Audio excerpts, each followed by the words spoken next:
Okay, I want you to step back in time with me for just a second. Picture it. 1985. Duran Duran's The Wild Boys is probably blasting on the radio.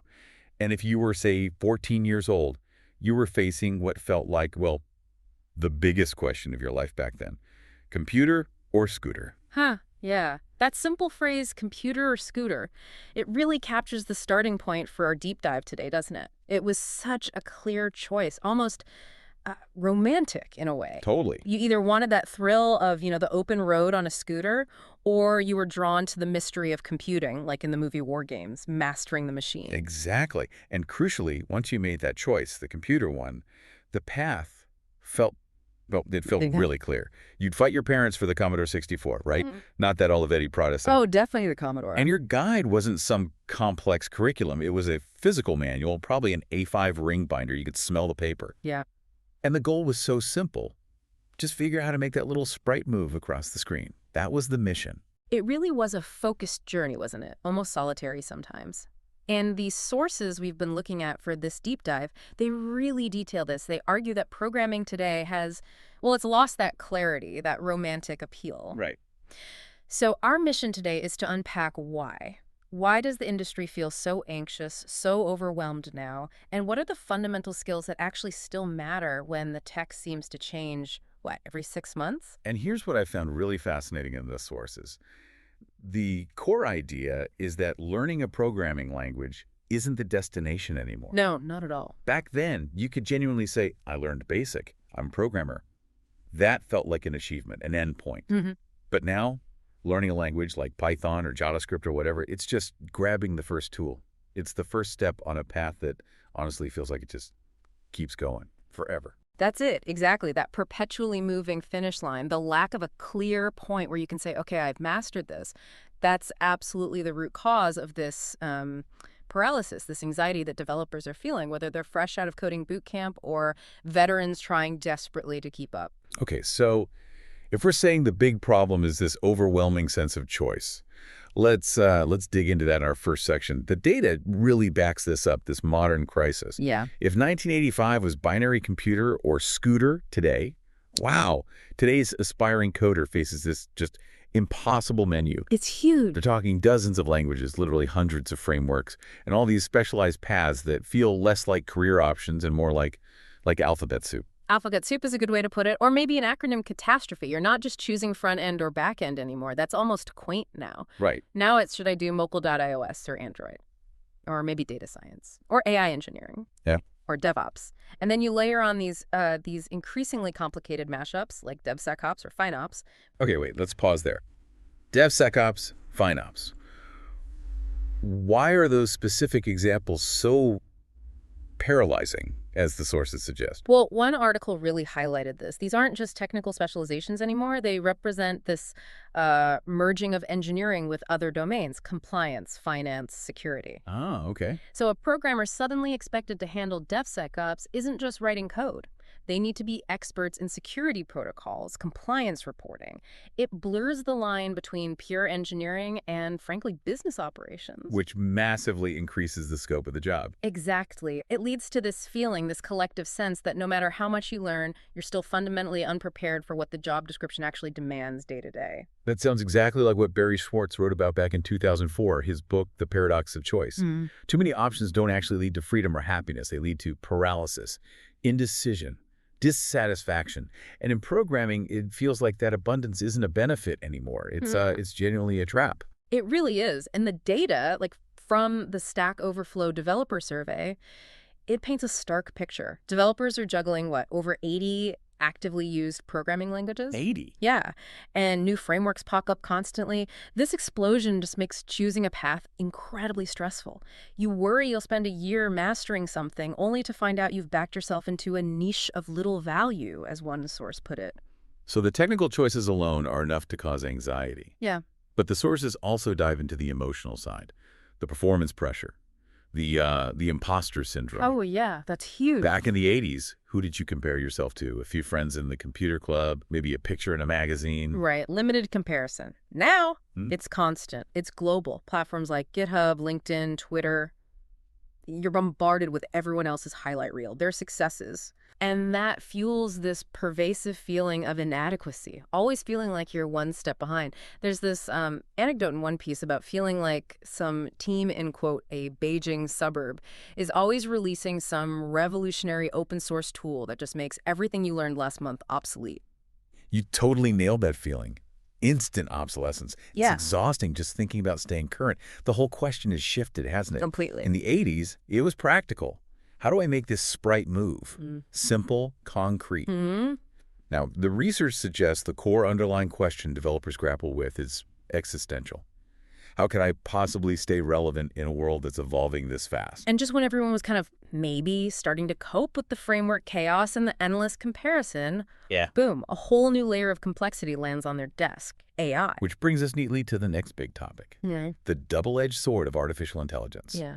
Tools like GitHub Copilot, ChatGPT, Gemini, Claude. They're not coming, they're here. And they are absolutely rewriting the rules of how programming gets done. Undeniable. They speed things up, no question. Help you get past the blank page, deal with boilerplate code. Sure. But, there's a big but, isn't there? A central paradox. There is. And the central risk, highlighted really clearly in the sources, is that we risk creating a generation of programmers who know how to ask the AI for code, but not how to actually do the programming themselves, not fundamentally. Okay. The moment you delegate that core critical thinking, how does this algorithm really work? Why choose this data structure? You risk losing that deep foundational understanding. You learn the tool's interface, sure, but not how to solve the problem from scratch when the tool inevitably fails or gives you something weird. But hold on, isn't that just abstraction? Like, we don't need to understand transistor physics to build a website. We don't need to know the intricacies of TCP/IP to stream a video. Yeah. So why is this different? Why does the modern developer need to grasp every layer below the AI? That's a really good question. I think the difference lies in debugging and true innovation. Abstraction is great until it breaks down. If a high-level library or API fails, you can usually trace it. But if the AI gives you code that fails subtly, and you lack that bedrock understanding, say, of how memory management works in C++O or asynchronous patterns in JavaScript, you're not debugging your own logic anymore. You're trying to debug the output of an opaque black box. Which could actually take more time, not less. Exactly. And that leads to the second big problem. The knowledge gap. Precisely. The adoption rates are, frankly, staggering. One State of AI report mentioned almost all developers in the US are using these tools now. Wow. But here's the kicker, the really telling detail. Only a subset of them say they actually understand how the AI generates the solutions it provides. That's concerning. It is. And if you look at metrics from places like OpenRouter, usage is just exploding exponentially. AI isn't just a helper anymore. For new developers, it's becoming an essential tool. Right from day one. And this loops right back to that anxiety theme we were talking about earlier. The sources make this brilliant point about this sort of uncontrollable inadequacy. The more code the AI writes, the more code the human has to check and verify. And it's harder. You're not looking for your own typical mistakes. You're hunting for subtle AI hallucinations, non-standard code, potential security holes introduced by the machine. So you're forced into being this expert debugger of someone else's or something else's logic. Yes, which just cranks up that feeling of inadequacy they already have. Now you're managing two intelligences, whereas in the AIs, it's this cycle of delegation and doubt. It sounds exhausting. But, okay, there has to be a counter-narrative here, right, to balance out the tech dread. Well, yes, and one piece we looked at offered that counterbalance quite powerfully, actually. It referenced a quote from Bill Gates. Ah, okay. What did he say? He apparently stated, quite firmly, programming will remain a 100% human profession even a century from now. A century? Wow. Yeah. Okay. Yeah, and that statement, especially coming now, with AI advancing so rapidly, it's a really useful pivot point for us. It challenges us to look past the tools, past the specific languages and frameworks. And focus on what humans bring to the table that machines, well, still can't replicate. Exactly. Which leads us perfectly into our third section, what actually remains. What are the immutable, the core skills? Right, because the sources argue pretty convincingly that the real heart of programming isn't the syntax, it's not the specific platform, and it's definitely not the AI assistant. It's about fundamental human attributes applied to solving problems with technology. And the first one, maybe the most critical according to the material, is curiosity. Okay. This isn't just about learning new things. It's that fundamental desire to understand why something works the way it does, and crucially, the drive to invent something genuinely new, not just repeat patterns the AI already knows. There was a great example in the source material, wasn't there? BitChat, a decentralized messaging app. Why was that a good illustration of human curiosity? Yeah, BitChat. The point was, its conception thinking about new kinds of network protocols, specific cryptographic approaches for peer-to-peer decentralized chat. That initial spark required deep human curiosity to even define the problem space in a novel way. Ah, I see.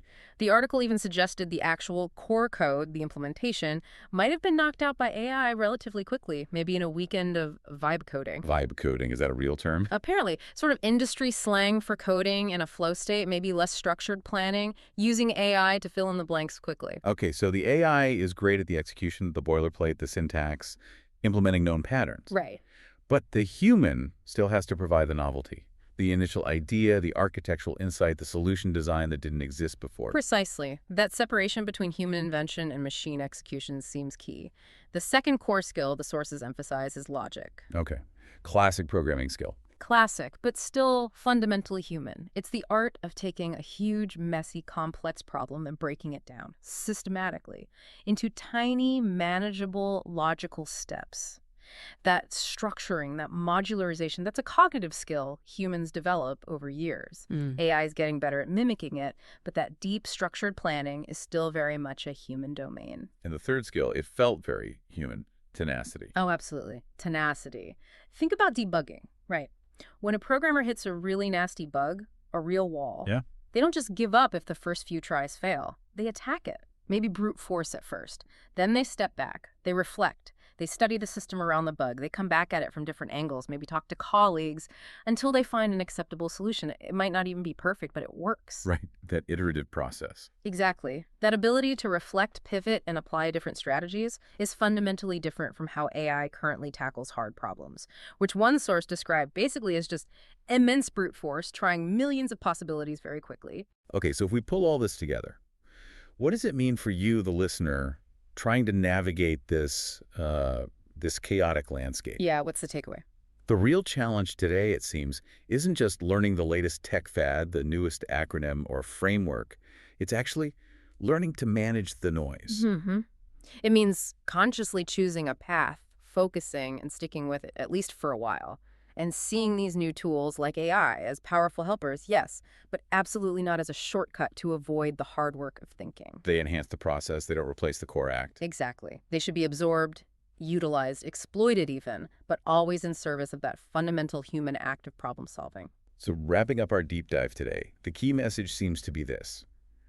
If you want to succeed, even thrive in programming now, you need to cultivate that attitude towards continuous problem solving. It's almost a meta skill, a cross-learning practice. Yes. And find a way to mentally detach just a bit from that relentless technical frenzy, that constant churn screaming for your attention. It almost sounds like going back to the mindset of that kid in 1985. In a way, yeah, be focused on a tangible goal you want to achieve. Be genuinely curious about what's inside the technical box you're working with.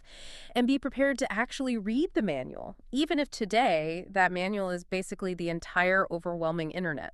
Which brings us right back around to that Bill Gates quote, our final provocative thought for you. The 100% human for another century prediction. Right. It definitely anchors the idea that human logic, curiosity, tenacity, they're essential for defining problems, designing solutions, building applications. That part feels solid. The human element remains crucial for now. But as you go about your week, maybe mull this over. Will that prediction age any better than his other slightly more infamous quote? Uh-oh. Which one? You know the one. The technology landscape moves so incredibly fast. The risk is always there that Gates's confidence today might one day become a meme, just like when he supposedly said way back when. 640K ought to be enough for anybody. Exactly. Something for you to chew on. Will AI eventually challenge even those core human skills in ways we can't yet imagine? It's a sobering thought to end on.